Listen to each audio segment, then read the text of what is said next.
Shalom Bipro, be sukses, be profesional. Gimana kabarnya teman-teman? Semoga semua dalam keadaan sehat. Di minggu ketiga di bulan Maret ini, saya mau sharing tentang how we believe. Bagaimana kita bisa percaya kepada Tuhan. Ada banyak sekali di Alkitab ayat yang memerintahkan kita untuk percaya kepada Tuhan dalam berbagai situasi dan kondisi tentunya. Lengkap semuanya pada akhirnya. Ujung-ujungnya perintahnya Tuhan adalah percayalah kepada Tuhan. Saat bangsa Israel menghadapi musuh, firman Tuhan bilang, percaya kepadaku. Saat menghadapi musibah, sakit misalnya, nasihatnya adalah percayalah kepada Tuhan. Saat menghadapi kekurangan, misal waktu ada pernikahan di Kana, kekurangan anggur, nasihat Maria juga percaya kepada Tuhan. Saat menghadapi kondisi mustahil sekalipun, nasihatnya juga percayailah kepada Tuhan. Jadi, kalau direnung-renungkan, dalam menghadapi apapun juga, cuma satu nasihatnya, yaitu percayalah kepada Tuhan. Dan ajaibnya, orang-orang yang nuruti nasihat ini, dalam artian yang benar-benar percaya kepada Tuhan, akan bisa melewatinya dengan baik. Mukjizat terjadi. Bahkan pintu-pintu dibukakan secara ajaib. Bahkan kondisi buruk pun bisa mendatangkan kebaikan. Jadi jelas sekali bahwa percaya kepada Tuhan adalah satu senjata hebat yang akan bisa bawa kemenangan buat kita. Ayat perenungan kita di bulan ini ada di Amsal 3 ayat 5-6 yang bunyinya, percayalah kepada Tuhan dengan segenap hatimu, dan janganlah bersandar kepada pengertianmu sendiri. Akuilah Dia dalam segala lakumu, maka Ia akan meluruskan jalanmu. Di ayat ini sudah sangat jelas how we should believe in God. Kita renungkan satu persatu. Yang pertama, percayalah kepada Tuhan dengan segenap hatimu. Ini sangat jelas mengatakan bahwa kita harus percaya kepada Tuhan dengan segenap hati kita. Bukan separuh hati. Bukan saat kita lagi susah. Bukan dalam kondisi hati seperti apapun, baik susah maupun senang, khawatir maupun berpengharapan, kondisi apapun hati kita, kita disuruh untuk tetap percaya sama Tuhan. Banyak orang saat lagi diberkati percaya sama Tuhan. Tapi lebih sedikit orang percaya sama Tuhan saat kondisi buruk. Kecenderungan manusia saat menghadapi masalah larinya pasti ke sesuatu yang jelas terlihat. Misal saat sakit, pasti pikirannya langsung larinya ke dokter. Dokter mana yang paling bagus? Saat menghadapi masalah keuangan, pikirannya otomatis ke teman atau kerabat untuk cari pinjaman untuk membantu menyelesaikan masalah keuangan kita.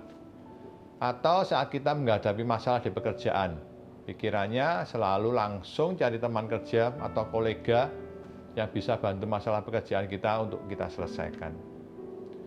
Ini sudah otomatis seperti itu. Karena kita manusia, kayaknya sudah terprogram seperti itu. Dan sebenarnya ini sangat manusiawi sekali dan bukan dosa. Tuhan menciptakan manusia untuk punya akal budi, menimbang, berpikir, cari jalan keluar. Ini sangat benar dan tidak salah. Hanya saja firman Tuhan mengingatkan kembali bahwa supaya kita tidak lupa bahwa di atas semua ini, satu senjata yang paling ampuh adalah percaya kepada Tuhan. Jangan lupa bahwa kita punya Tuhan. Jangan lupa bahwa yang mengatur hidup kita, sutradara hidup kita ini adalah Tuhan, yang menciptakan langit dan bumi dan merancangkan hidup kita sejak awal. Saat firman-Nya berkata, percayalah kepada Tuhan dengan segenap hati, ini maksudnya bahwa kita harus tetap tidak ragu bahwa Tuhan adalah yang pegang kendali atas hidup kita. Dalam kondisi apapun, baik atau buruk, Tuhan selalu pegang kendali. Dan saat kondisi terburuk pun, Semuanya adalah rancangan Tuhan yang terbaik buat kita. Ada cerita tentang Sadrak, Meshak, dan Abednego di kitab Daniel 3 ayat 1-30.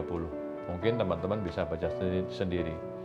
Waktu itu Raja Nebukadnezar membuat patung untuk disembah, dan dia menemukan Sadrak, Meshak, dan Abednego tidak mau menyembah patung itu karena mereka percaya sama Tuhan.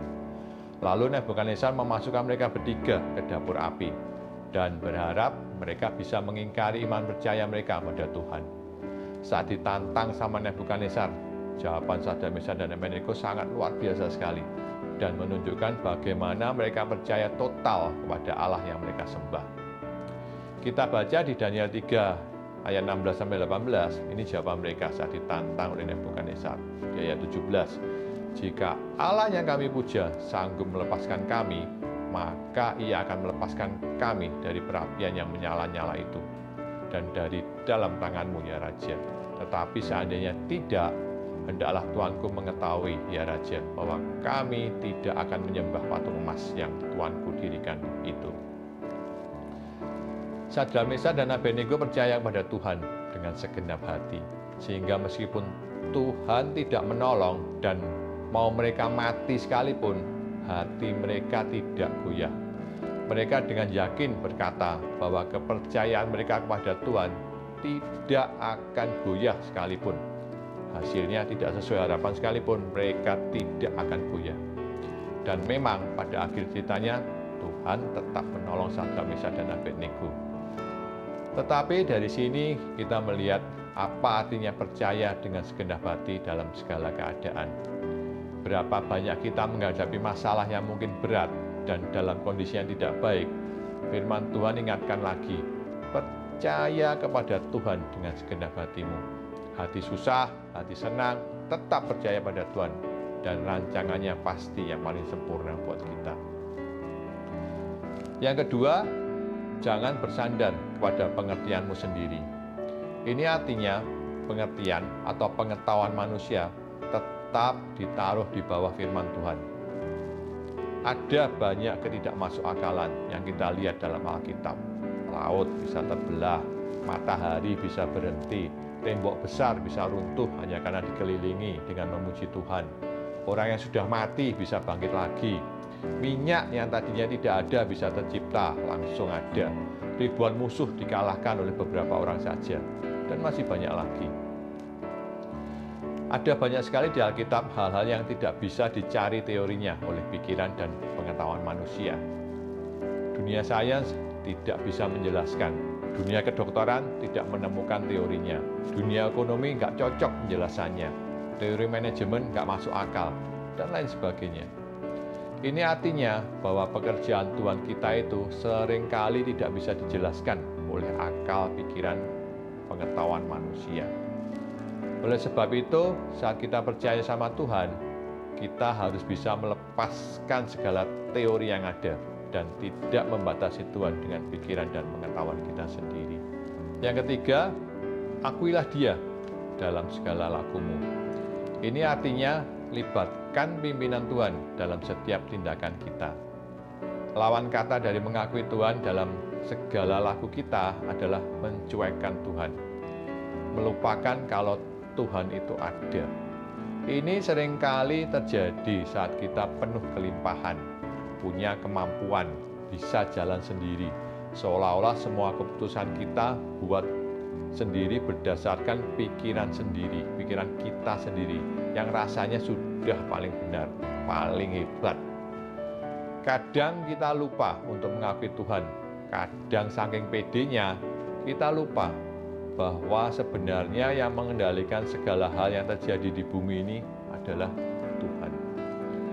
Sebenarnya ingat atau tidak ingat, Tuhan itu selalu ada bersama kita. Hanya saja ada yang mengakui Tuhan dan ada yang tidak. Dan Tuhan kita itu bukan Tuhan yang hobinya memaksa.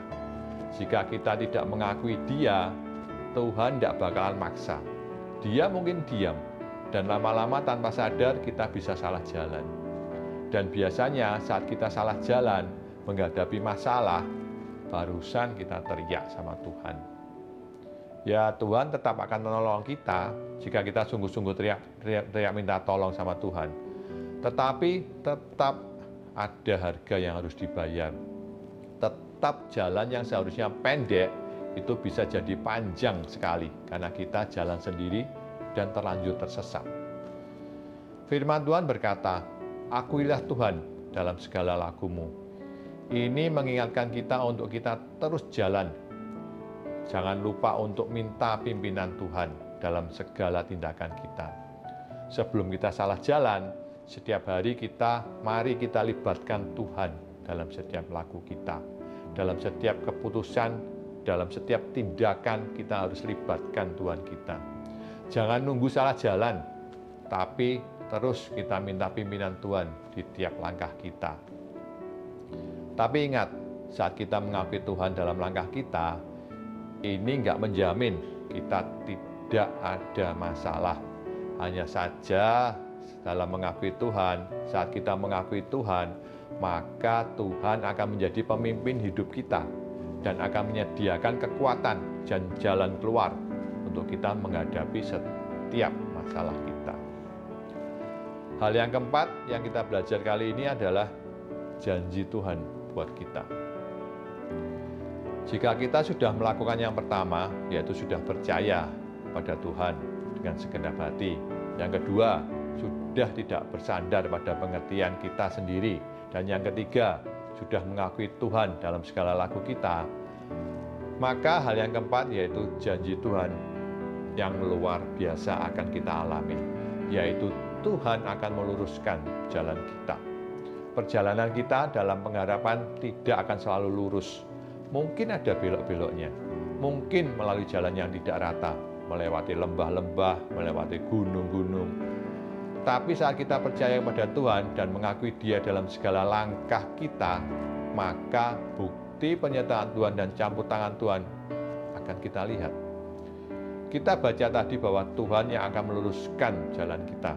Jadi bukan kekuatan kita, bukan kepandaian kita, bukan relasi kita, bukan juga harta kita, tetapi Tuhan sendiri yang akan meluruskan jalan kita. Ini janji yang sangat luar biasa sekali. Bukan oleh kuat gagah kita lagi, tetapi oleh kuasa Tuhan yang bekerja. Dengan kata lain, saat kita percaya kepada Tuhan dan mengakui Tuhan, God will be responsible to our lives. Sebagai kesimpulan, saya mau mengingatkan kepada kita, how we should believe in God. Kita harus percaya kepada Tuhan dengan segenap hati dan bukan separuh hati. Bukan hanya percaya saat kita berhasil atau sukses, tetapi juga percaya saat menghadapi kesusahan. Seringkali orang menganggap Tuhan baik dan bisa percaya sama Tuhan saat diberkati. Tapi saat dalam kesusahan, menghadapi musibah, rasa percaya pada Tuhan jadi berkurang. Jadi ada keraguan, apakah benar ini rancangannya Tuhan? Apakah benar rancangan Tuhan itu baik? Apakah benar Tuhan itu menyertai saya? Apakah benar saya ikut Tuhan? Ingat, yang diminta Tuhan adalah percaya dengan segenap hati. Hati senang, hati susah, hati puas, hati kecewa, tetap percayalah sama Tuhan. Kadang kita nggak ngerti pikiran Tuhan dan jalan Tuhan. Kadang yang kelihatan baik itu belum tentu yang terbaik dari Tuhan. Seperti Sadrak, Mesak, dan Abednego. Dalam hasil apapun, baik atau buruk, sesuai harapan atau tidak, hati mereka nggak goyah. Mereka tetap percaya totalitas kepada Tuhan, pemilik hidup mereka. Ini adalah yang diminta dari Tuhan, yaitu percaya dengan segenap hati.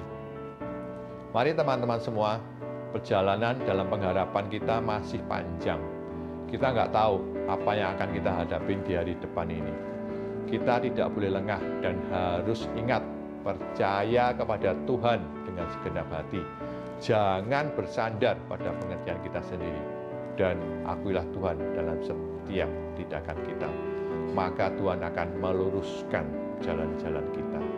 Amin. Tuhan Yesus memberkati.